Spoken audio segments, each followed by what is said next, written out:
What's been going on today, Tim? Every time we start, we have to start off these episodes with me giving you a hard time. Man, And now you're not even speaking into the mic. Breaking my heart, Tim. I spent so long getting the microphones ready. You did, though. I didn't really. I mean, not as much time as you spent getting it ready for us to be in the 4th episode of YLTSI. My name is Jono. My name is Tim. And this is quite frankly the hottest podcast to hit the internet waves, past, present, future, and beyond. Bro, I can't believe we've actually made it to our 4th ever podcast. Hello, dream makers. Don't be a dream chaser. Be a dream maker. Yes. Tim, tell me about these headphones that you're rocking, bro. Because there's definitely something more professional about this podcast right from the bat. Wow. I can hear myself so clearly. And we can hear the hound. Wow. It's just so warm. Deputy Dweezil's in the house. Tell us about these headphones, bro. Man, these are what are these? These are the DT990 Pros, babies. Yeah, what he said. Bayer Dynamics. I could feel the difference. But these got what, like 250 ohms? 250 ohms. Now, let's be honest, we don't even know what that means, but it just sounds like it means something good, bro. It's got 250. That's a lot of ohms, whatever. That's like as many miles as the whip has. Yeah, it's bro, right there. Since we last met, I have to say, TB's probably put another 700 miles on the whip. This is facts. I don't even know why you celebrated your 248,000 mile occasion so much if you were just going to put another 1,000 miles on in like a week. So basically what you're telling me is that you do this whack celebration every week just to celebrate something, huh? Yeah, you gotta find the good things. You hate to see it. Hey, 250 is coming soon. Damn. That's like in 2 weeks, right? 2 weeks? Yeah. No, not even. That's like in 3 days, bro. 2 weeks. In 2 weeks' time, you're going to be hitting 255, bro. Let's go. Jeez Louise, I'm going to see the whip get to 300,000 miles, bro. Woo. Damn, dude. But then when it gets to 300,000 miles, dude, I mean, let's be serious, dude. Safety comes first, bro. I know you say it's a Honda. I know you say it's going to survive forever. But I think safety comes first, which means that you're going to have to come to a decision to possibly not part with the whip. This is true. I guess, Tim, if you could we need a realistic car. Mm-hmm. And then, baby, we need the whip. The whip. Okay. Well, as long as the Honda can roll, I'll roll. But, but yeah, I feel like I've always been a Honda guy. They're just so reliable. And the Acura too, maybe go to the next step. But who knows? Acura? The Acura is kind of cool. Damn, dude, I was expecting something more exotic than that, bro. The Acura, dude. Acura's alright. That's cool. cool. Way your age like that, bro. Acura's cool. That's a dad van, bro. Ooh, yikes. They're pretty fast though. Pretty fast? They're pretty fast. I've driven an Acura before. How fast you take it, bro? Oh, not very fast. It got there quick though. It got there quick. So therefore, what do you look for in a car that you are like, if you're gonna go buy your next car, like what are the let's say attributes, the personality traits, the features, the appearance, like what turns you on as far as cars are concerned? I always appreciate the sedan. It's just like a classic friend's mobile, Bro, I don't even know why I'm here, bro. I've already just been woken up from my sleep. I'm going back to sleep. A sedan, bro. Jeez, bro. But Can you get any more tame than that, Tim? But once TV gets going, though, you might have like a midnight car, some nice. Oh, midnight car. Some flexy, What are you talking about? If you're driving a sedan, there's no way you're asleep around midnight, bro. You're asleep by 9:30, bro. Yeah, but that sunset cruise, I'll be out. Sunset cruise in a sedan, bro. There's nothing sexy about that, bro. Imagine when you go on a date and you want to go down the PCH and you sit in a sedan, bro. You'd be like, yo, we're gonna go on a grocery run, bro. We're just gonna drive to Malibu to get groceries, bro. God, bro. It's all bad. Here I am thinking I had some sort of positive impact on you, Tim. I realize I've had no impact on you whatsoever, dude. If anything, you've just gotten lamer. Oh, with age, baby. This is true. Damn. Yeah, you hate to see it. You hate to see it, Coming bro. soon, though. Coming soon, man. Okay, so then what would the midnight whip be, bro? Because don't bore me with the sedan stuff, bro. Jeez Louise. Oh, man. First of all, she's going to have a pretty loud roar. That's for sure. There's no sedan. What sedan has a loud roar? This is gonna be the 2-door. You know. This is the tenacity of an old lion. Oh yeah. This one's gonna be fresh, bro. Yeah. I'm thinking, you know, I always like the Corvette. Ooh. A nice American muscle. American muscle, dude. But then, you know, recently, bro, you kind of put me on to like the Porsche idea, bro. I think the Porsche would be pretty cool, bro. Damn, that's classy, dude. That's up there, though. That's classy. Deputy Dweez. Please, everyone say hello to Deputy Dweezil. We need a little to introduce the hound of the hour. The hottest hound in the West. We'll forgive him for being Australian, but Deputy Dweezil has graced us with his presence as we're talking about the whip.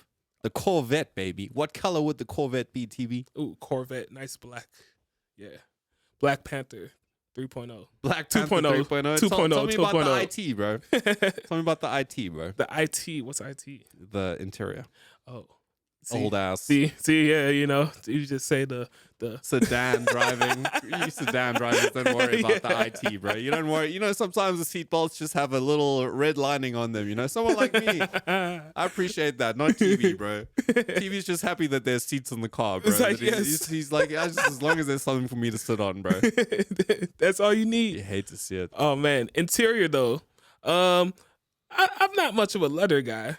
You're not much of a leather guy? I'm not much of a leather guy. What, just in cars or in all facets of life? You don't much into leather? In the cars, into the, yeah. I mean, I like leather belts. You like leather belts? Leather belts. You know, that's the best way. Some boots, too. That's kind of freaky, bro. Leather wallet, bro. Leather wallet, oh, dude. yeah, bro. What other leather things do you like, dude? Make it, let's see. Listen, I've been to your bedroom, dude, and I've seen all kinds of weird things on there, bro. Made of leather, bro. A leather, book cover. Ooh, what book is this, bro? Oh yeah, this is Secret Diary, bro. Secret Diary. Oh yeah, man. Wow. Yeah, it's been there for a minute. Well, we're getting a little too deep into this leather obsession of yours, Timothy. Yes. I think I found out a little more than I was anticipating today. This is true. I'm surprised you're not here wearing leather pants. Yeah, just the jeans today, bro. When's the day that you're gonna go fully Prince on us? Oh man, yeah. I think Prince did it pretty nicely. Eddie Murphy of the 80s, baby. When Eddie Murphy used to wear the full leather jumpsuits, bro. Oh man, that's when I'm feeling myself for real, I guess. Damn. Leather pants. Do you think you could pull that off? Honestly, okay, real talk. Okay, just pretend the camera's not rolling. Let's have a moment of, let's break the fourth wall for a second. Dude, if you got to wear a leather jacket, leather suit to an event, red leather, no, not for you, you'd be gold, bro. You would wear a gold leather suit, gold? bro. Like some shaft? You would look like a wrestler, bro. Nacho!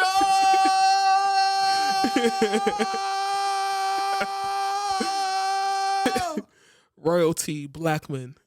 Damn. Boom. Theme song. What would the theme song be as you rolled in? Boom. Boom. Boom. Oh, he's showing off. Boom. Boom. Now he wants to show us he can beatbox. Okay, Timothy. Yeah, there we go. That'll be Listen, it, bro. That bass was lacking, bro. Listen, I couldn't get it. I couldn't get it. Work on that bass. I couldn't get it. I couldn't get it. Gotta work on that bass. So then, of course, you could definitely have the best of both worlds. Mm-hmm. You could have the old whip. You could have a Porsche. Oh yeah. And then you could have the new whip. Oh yeah. For when you want to go on the PCH on the weekends, in case you want some variation, you want some more horsepower. You know what I mean? Oh yeah. Would you ever get an electric car? I don't know. I've been kind of looking at them. I'm not sold on a Tesla yet, man. Not sold, man. Not to be honest, man. Damn, Tim, you like just destroying the environment like that, Tim? I mean, I'm still. A case can be made for those two eventually. You want a gas guzzling machine, Tim? I would, you know. You want something that turns on? I'm classic. It's American classic, yo. Classic. Can I tell you guys what the dream is? Totally, is that Tim and I arrive at a screening. And we arrive. I'm going to be in my 69 Pontiac Firebird GT, baby. Oh, man. Because, I mean, there's a story why I need to have a 69 Pontiac GT, baby. Because go ahead, Johnny Hurricane, the legend. Oh, the legend indeed. Johnny Hurricane is a mythical legend.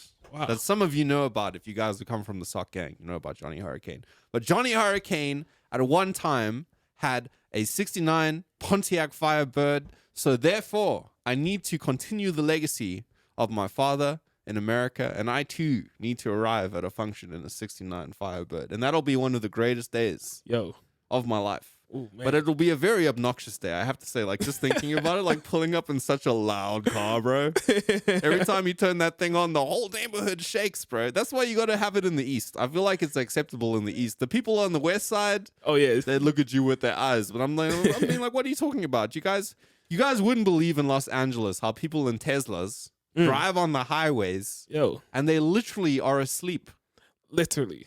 You look over and they're like not on the phone, like they're reading. Not on the phone. Not on the phone. They're totally reading though. Sleeping even, dude. I've been driving back from Santa Monica. And I literally drive with Teslas next to me, and I look, and the person is fast asleep. And I think to myself, like, I drive a stick shift car, so I have to be very aware on the highways. Like, I can't look at my phone. I can't text people. It's quite a mission to, like, do any of that stuff. When I see people just trusting a car to get them around, but I just like to drive. I just enjoy driving. I think some of us just want to feel the car and change the gears and feel in control, because it's a totally different driving experience. Taking a wide open road, it's just amazing. Just travel.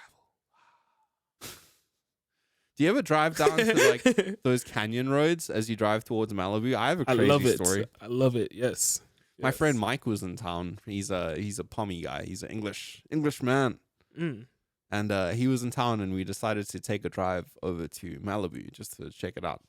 And we took one of those canyon roads. I don't know what it's called, but you go down this canyon road. There's some tunnels and stuff. And then in front of us, we saw this beautiful, well, I didn't really like McLarens, but let's just say it was a beautiful yellow McLaren. Wow. And somehow we got next to it, and Mike looks over to me and he says, "Bro, I think that's Jay Leno." Wow. And I couldn't confirm or deny, but then we looked up on Google whether Jay in fact had a yellow McLaren. And he did. It was the same one. Wow. So we drove next to the man once. Yo. He didn't know it was us. We were there in the GTI. I thought I would I would show him up the hill, but unfortunately the GTI couldn't keep up with the McLaren. He left us in the dust, bro. That one's a quick one. Left us in the dust. I once tried to race a Porsche down Laurel Canyon Boulevard and got totally smoked. Ooh. It was a green Porsche. Ooh, you hate to see it. Left me in the dust. I thought I'd just give it a little, just let it know I was there. They took off. They let them know. I was like, listen to this kitty cat. Yeah. Meowing next to me. Let me show it what a lion sounds like. That's my other dream car because of Californication. Hank Moody. One of the best LA shows. It's and I loved Californication before I moved to Los Angeles. But after living in Los Angeles for 3 years, I watched it again and I loved it. Wow. Like when you live in Los Angeles and you work in the entertainment industry and you watch the show and you see all the agents and the dodgy directors, and like Hank Moody's just this cool creative guy. He drives this old stick shift Porsche that's like really messed up, you know? Yeah. I feel like I resonate with Hank Moody sometimes. Not because I'm a player. You hate to see it. But because I also want to be in the Porsche one day. Oh, yes. Old school Porsche, baby. Ooh. You love to see Windows down, elbow out. With the stick, I want an old watch. Old Porsche. Yeah. I feel awesome. I love that scene in the beginning of Once Upon a Time in Hollywood where they're driving. I think it's like an old Austin Healey or something. And he's driving up the hills and he's driving that old car and it's just awesome. But that experience driving through Los Angeles in an old school car, it's amazing. I think that would actually feel like Hollywood because, like, let's be honest, it doesn't feel like Hollywood anymore. Yeah. Or do you think it does? I think times are different now, especially with the shutdowns and all. But yeah, definitely it could use a spark for sure. A little spark, dude. That would give us a little taste of the golden age. Yeah, man. How neat he's being. Like things. His paw. You good? Yes. So last night, Tim brought over the PlayStation 2, and I haven't played the PlayStation 2. I think I said like 20 years since I played the PlayStation 2, but you brought it over last night. We set it up to the TV. Tell them what games you brought, just in case we have some fans. Let's see. We had that Madden 2004, Michael Vick on the cover.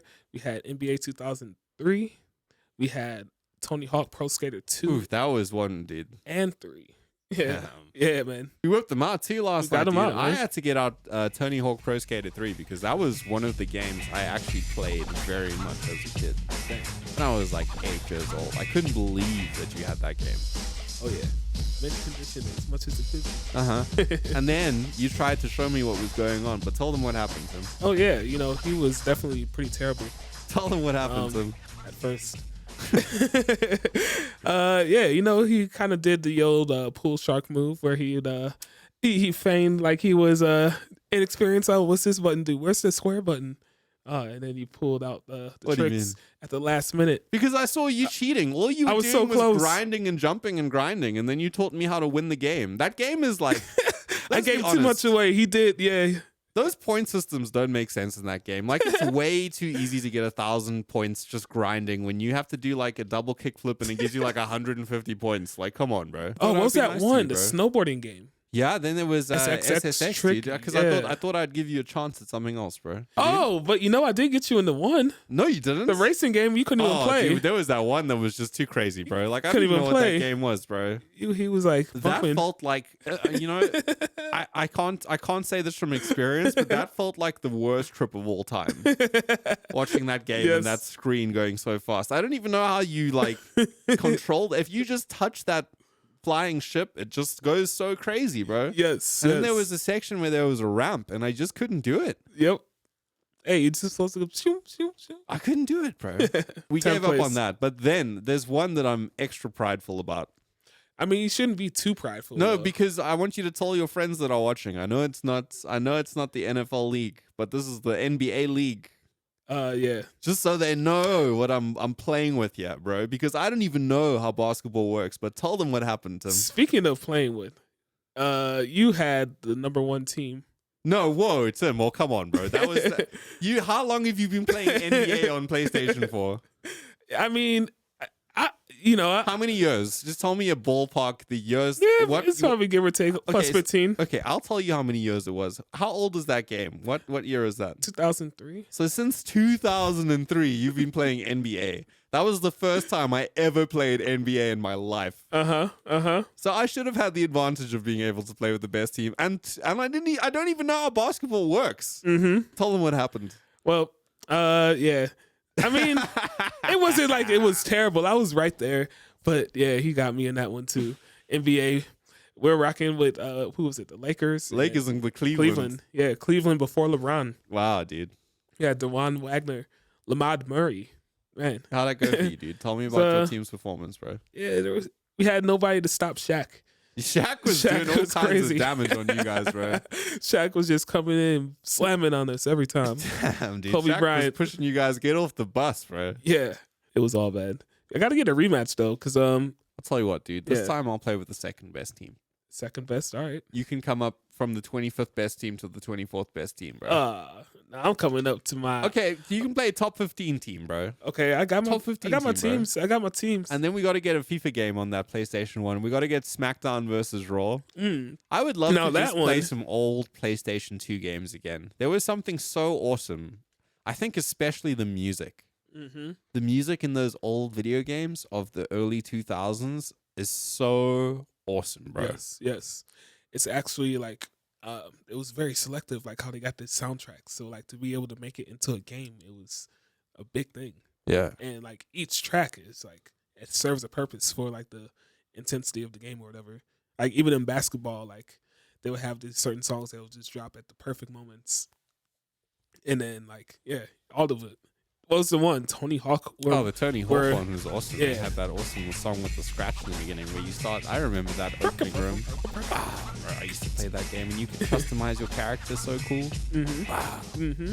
Then we got to get those old wrestling games. I got to get cricket. I got to get you a game and beat you at my own game. We got to get Cricket 2001, bro. That was a game. They bro. make cricket? I don't know if it was 2001. It was hard, bro. But then Cricket Wow. 2008 was way easier. And then you could also choose your cricket bat. Yo, Dang. Cricket 2008 was an awesome game. Do they have like a fast forward speed? Yeah, you can fast forward if you like. Is it like The worst is bowling because like if you bowl, then you got to sit there. It's like Orchestereo flying the plane for 5 hours from here to here. You have to sit through it, bro. If you're playing a 50-50, you've got to bowl for 50 overs, bro. Yeah. Yo. Damn. It's a lot. That's a lot. It's a lot, dude. And then one of the best of those early Tiger Woods games. Oh, I'd love to play the Tiger Woods PGA Tour games again on that thing, bro. Oh, I might have one. I might have one laying around. Who knows? Like, we might even stream it because we've been talking about possibly going live somewhere and trying to do a live show, like live streaming the show. Yes. Maybe live streaming PlayStation, something like that. But like PlayStation 2, because like there was just something so nostalgic about playing that game again. It took me back to the old TV room. It took me back to those old remotes. Man, I love the remotes in my hand. I even think I prefer them to the new remotes, honestly. Like, there's something about them that just is so awesome. Yes. I can't believe the ones you brought still worked so well. Yes, sir. That's like 23 years old. 22 years old, the PlayStation 2? Mm-hmm. Damn. Keep it working, man, as long as we can. But we have to get a PlayStation 5 now, bro. This is true. How are we going to pull together for that, bro? Oh, man, we got to step it up. Got to put some work in. We got to pull together for the PlayStation 5. Yeah. But I don't know what games I would get on the PlayStation 5 other than one game. Which one would that be? Oh, it would just be GTA, but I don't know what other game I would get on the PlayStation 5. Oh, you know what I would get on the PlayStation 5? What's that? Oh, the next Formula 1. Ooh. But then I probably have to get a new gaming setup that works with the PlayStation 5. True. Bro, when I can afford to get it, I'm going to get the most hardcore Formula 1 setup, bro, with a reaction wheel that can rip your arms off, bro. They have those Moto 1 runs, the Thrustmasters. Whoa. Shout out to Thrustmaster. Please, if Thrustmaster's watching this, please send it over. Send it over. We'll show the kids how to drive. We'll show them how to drift. We'll show them how to handbrake. We'll show them how to shift, bro. Come on. We don't mess around here. Listen, this man took his whip to 248,000 miles. It's now almost at 250,000 miles. You love to see it. Let's Please reach out to us. You love. Merry Christmas. Dude, Christmas is close, eh? Can't believe it, bro. This year flew. Woo. Wow. It's like December, but I drove over here with the windows down. I think we worked out that we've been now releasing footage for like 2.5 months. Yes. 2.5 months. We're so proud of how far the Dream Makers have come. Yes. And thank you for all the new subscribers that we've had. Thank you very much. Thank you so much, guys. And please, if you haven't taken the opportunity yet, please smack that like button, smack that subscribe button. I had some deep questions I wanted to get into today as part of our conversation. And particularly, I wanted to speak about some of the mentors we've had in our lives that have kind of helped get us in a direction or inspired us or encouraged us or taught us. I think it would be really interesting to just reflect on the important people you've had in your life. I would say, like, when it comes to like just how I got started into filmmaking, one of my early like mentors was Mr. Kim. He was back in Detroit. I met him in Detroit. And he was a photographer and filmmaker. And so he just kind of taught me the ropes of just like how to compose and how to get my camera settings right, and just like me working with him like helped me so much like in those early days of just like trying to figure it out.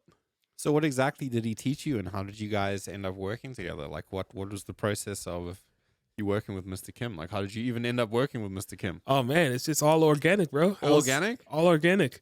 I was at my friend's wedding actually, and he was the photographer there. And we just kind of struck up conversation, and we found out like we live like not too far from each other, so it was really nice. Where was this when you were living where? This is out when I was in Detroit. Wow, dude! So you guys were able to link, and then what did you see? Like, what were you going to ask him for? Like, what did you ever ask him questions? And if so, like, what were you trying to learn or improve on? I think it was just because I had a camera with me, and I was just recording some things, and we just like started talking about cameras. Oh, you know wow. how camera so guys he was are. a camera geek? Yeah. Oh, yeah. You know how camera guys are. We just get into it. You're the only camera guy I know. Fair enough. Yeah. We just talk about anything, bro. It was Nikon, I think. But yeah, he just kind of took me under his wing, really, and really like showed me how to be professional. Honestly, when it came to it, he would have me work as a second at his weddings, and so. It's like when the second is just like the second shooter. And so I'm going in and getting all the B-roll shots and game pictures of families and kids and whatever type of moment I can capture. Mm-hmm. But doing that, like, it really helped, like, kind of frame, like, not only how I, like, capture things, but also, like, how I tell stories. Because you don't want to capture every single moment. If you do, you're going to fill up your memory card, and it's going to be a pain to go through. But if you can figure out the moments to capture, that's where you can really hone in your story. Wow, that's pretty deep, though, actually. Yeah, man. Because that's kind of like the whole art of storytelling, isn't it, really? Mm-hmm. Indeed. It's just moments. A photograph is just like one frame, you know. A video is multiple frames, so it's all like the same story. It's really cool, and so like having him as my mentor like really just helped me progress my career and like take it more from like a hobby to like, okay, maybe you can actually like make some money off of it and keep going for it. Also, he was doing this full time? He was doing it, yeah. Yep. Are you still in touch with him? Definitely. Oh yeah. I just saw him when I was back there last time. Wow, he must be like, how old is he now? Oh man, I don't want to give his age away too much. But how long have you guys known each other for? About 8 years, I would say. 8 years. Not much longer, but yeah. Yeah, so it was like pretty new, man. Like, but you just kind of get into it and let it kind of take you where it goes. So that was kind of, because did you find like a genius in him in some sort of facet of how he approached things? Like, was there something in the way that he did stuff that you especially were drawn to? He was like a very disciplined type of guy when it came to shooting. Like he would always have his files organized in a particular way, like how he would have his cameras organized and his memory cards set. It was very particular, but it brought out like a good mode of like creation. I guess because like if you're organized and everything's in place, you can really just let your mind free and just go capture, without having to worry about, oh man, I got to fix all of this, or there's always there is, so it still is. But yeah, just like him for like showing me the ropes and like how to do it. And, he also had like his LA experience too, so it was really cool to just kind of pick his brain when it came to it. I don't know if I really knew it at the time though, but I would definitely ask a lot of questions about LA. I didn't know like I was manifesting a way funny, out here, basically. It's kind of cool thinking about it now. It's like you already knew like a long time ago. Yeah, man. Absolutely. But yeah, for that one, yeah, so that's like photography and things. For music, one of my mentors, I met him when I was on the Detroit music scene. I like happened to like start going out and just like going to open jams, and like I realized like while I was out, like it just felt like a really, really awesome relief and like a freedom, I guess, of just jamming with other people. Met all these awesome players from Detroit, like old legends, like new legends, all of them, bro. And I happened to meet Thomas Fiddler. Thomas Fiddler play? He plays bass. Oh, he's a great bass player? Yes, Fiddler. Yes. He's he was if you're familiar with Amp Fiddler, related. They're both from Detroit, brothers, and he played bass and he caught me on the jazz scene. This is a time when I was like coming into the gigs. I was bringing the bass and the snare drum, bro. Bass and the snare drum? And the snare drum. Wait, so you mean a bass guitar and just a snare drum? Not even a bass drum? No, bass so you would just brush that stuff up? Open jams, you got to bring. I bring my snare drum to make sure I got my sound, and then yeah. But yeah, he saw me and he was just like took a liking to me. You could tell like I was like raw and like trying to understand like the music, and so like he really like took his time and was encouraging like me to come out and express and play. And so like it's funny because wow, thinking about it, this is crazy. Love it. One of the times that I've bombed the hardest. And like thinking about it, I could still like start to sweat, bro. But like I was at Baker's Keyboard Lounge, which if you don't know, it's like the most legendary jazz venue in the world. It's the oldest. Wow. Right there in Detroit. Detroit's a very famous jazz town. Yeah, absolutely. All the greats will come through there. And to that spot specifically too. Miles Davis and Billie Holiday and everyone. But anyway, he told me about this gig, the piano player from Amp's band. I'm sorry, from Thomas's band. he told me, you got an open jam, just come on through. It's gonna be a good time, bring a song. And I'm like, all right, I got you. Come down, yo. They were preparing. That's one thing about Jazz Cats. Oh, they were preparing to sink you right from there, dude. When they told you to come and bring your own song, they were like, oh, yeah, I'm gonna sink this boy. Get there. No song. They're like, oh yeah, let's do this. I'm like, what? Oh, and they hit it, bro. And I'm like, I don't know. And I tried, and they gave me like about 3 measures to get through, and they stopped. They stopped? They stopped, bro. Yo, these are some serious cats. They said, thank you. Thank you for coming up. Thank you for coming up. Please get off the stage. They kicked you off the stage? Woo. Wow, you must have played some whack ass shit to get kicked off the stage. That's mean.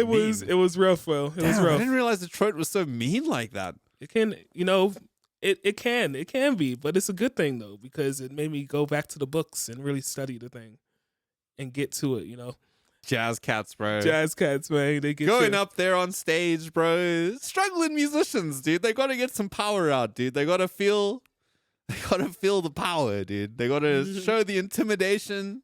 Yes. Intimidate you, because if you can't play the songs in all the 12 keys, you hate to see it. You must be shunned. Indeed. You must be shunned for that. How dare you not be able to play all the songs in every 12 key?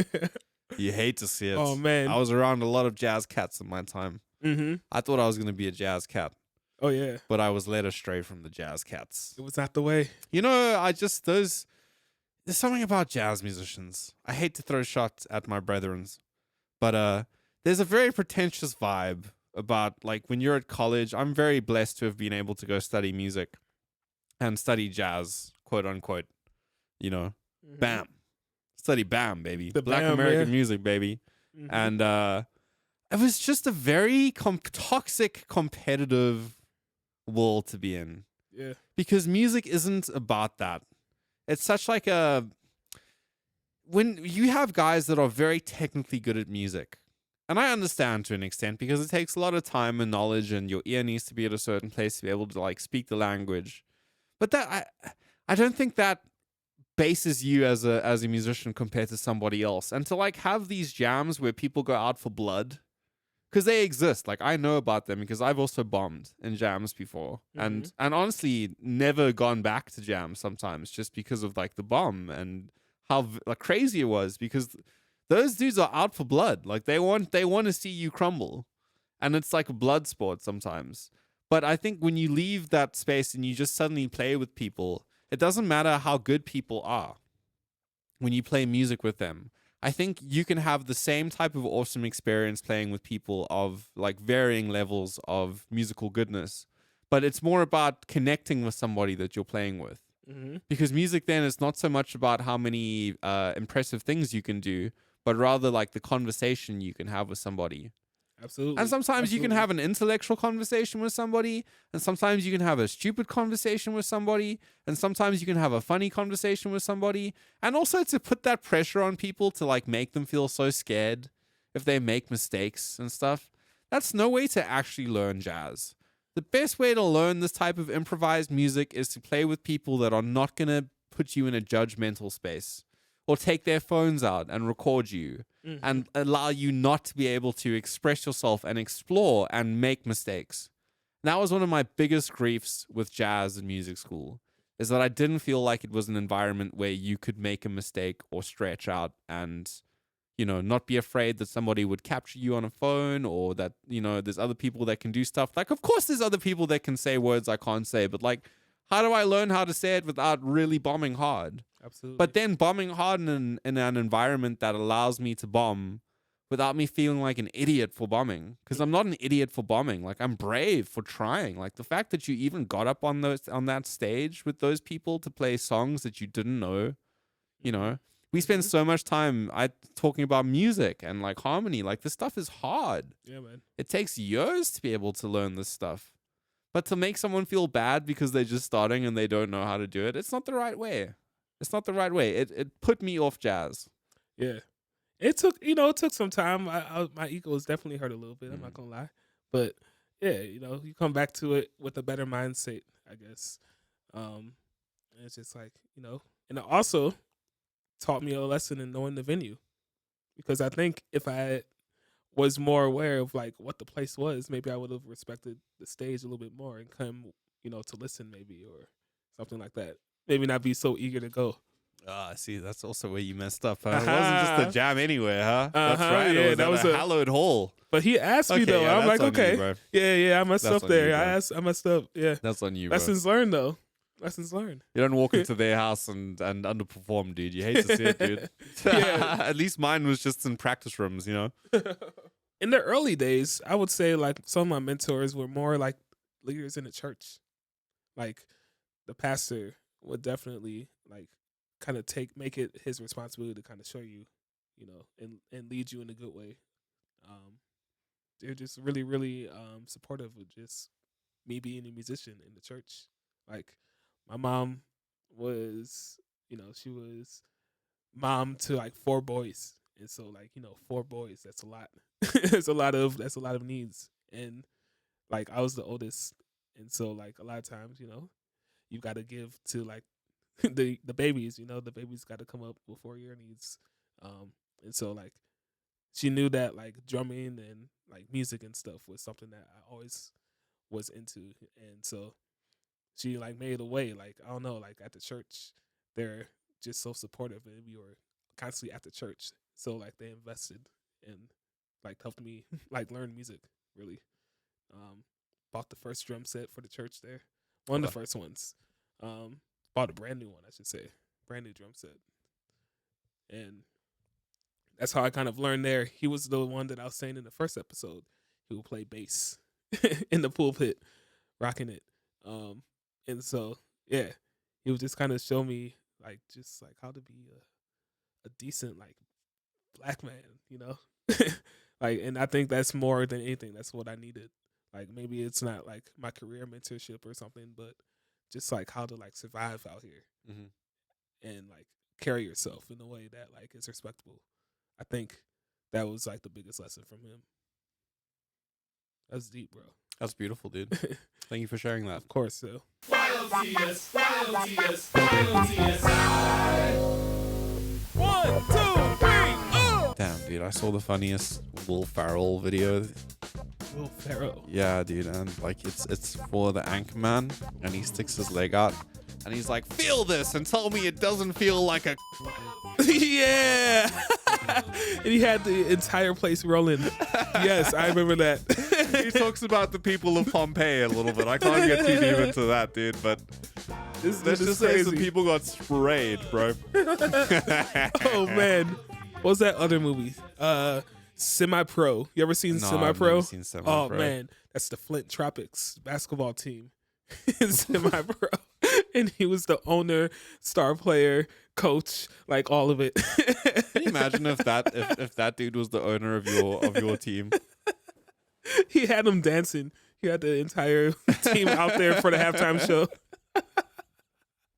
It's so good. I saw a video of him DJing recently at his son's birthday. Oh yeah, he was cutting it. That is DJ, He's bro. getting it.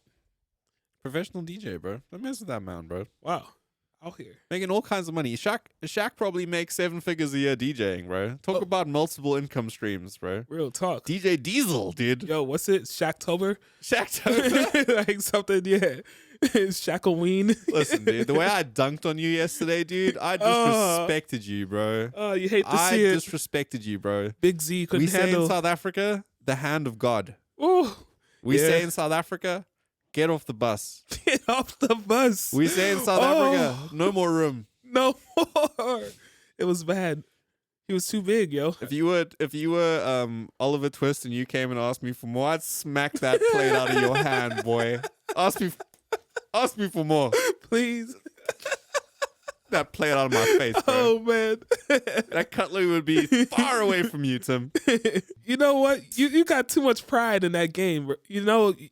Let me get Iverson on you. I'm too competitive. That's the Let thing. me get the Detroit Pistons, the bad boys. I'm just too competitive. Let's go. Come on. I've just been on my stints about you recently because I'm trying to toughen you up, bro. Yes. Not that you need to be toughened up, dude. You're a tough ass dude, bro. But Uh-huh. you're just too damn nice, bro. And every episode we get to this part of the show where you really piss me off, dude. Because you're just too nice. And it gets me angry, bro. What'd I do this time? Listen, I just want you to turn into the ferocious beast the next time we play, dude. I want you to be so out for blood. I want you to walk in and just look me in the eyes and be like, bro, Judgment Day has arrived. No more Mr. Nice Guy. No more Mr. Nice Guy. I've been too nice to you. Now I'm going to show you what I'm really made of. I've had it up to here. Up to here. Let me go get in my sedan and turn on some classical music and drive home. Hate to see it. No, man, it's coming. Especially, man, once you get into the Call of Duties and the Halos, bro. Man, I'll really show you what's up with that. I mean, that's a little different than the game system. You could probably beat me in Halo. Halo is pretty nice, man. I'm not going to lie. Especially if I get the sword. There's swords in Halo? Oh, yeah. The energy sword. I forgot what it's called. Thing with slice through anything. One hit. What happened to the confetti, Ah, bro? well, that fell off the fridge. Oh, And it went everywhere. Just shot all over my floor. Ooh. I was so sad because I was so excited to knock the confetti out with you and get some champagne when we hit a milestone. I mean, like, we decided it's going to take us probably a year to do. But when we hit 1 million views, we're going to get some confetti and a bottle of champagne. And we're going to pop that, bro. Oh, yeah. We're going to pop that so hard, bro. It's going to be one of the most awesome celebrations of all time. 1 million views. Then we got to keep the bottle and write the date Yep. on it. Put a little message inside. Yeah, we can both sign it. Boom. Hopefully that'll be in less than 5 years. Oh, yeah. Hopefully. Man. Hopefully in this coming year. Absolutely. Hey, if we keep grinding, bro. Hopefully in this who coming knows? year we can get that M, baby. Yes, sir. Let's do it, bro. Let's do it. But we can only get that help with the support of you, our wonderful friends, the Dream Makers. Yes. And thank you so much for joining us for another wonderful episode, the 4th ever episode that we have put together. It has been our pleasure having you. It's been our pleasure finding out a little bit more about you, bro. Oh, yeah, man. Thank you for asking these deep questions, bro. And make me all out here, bro. We appreciate bro. your I honesty appreciate it. and we appreciate your transparency. And I'm sure there's lots of people watching this that can be super encouraged and inspired by the lessons that you speak about. There's a lot of people that have actually contacted me and said to me that Tim just seems like a really wise, smart, intelligent, above all, nice, cool guy. And I'm just so happy that you get to share that with people around the world, bro. Indeed. And I really believe you're going to touch and change people's lives without even realizing that you're doing it because your story is so beautiful, bro. Oh, thank you so So until next time, Dream Makers. Thank you so much. Guess we'll see you in the next one.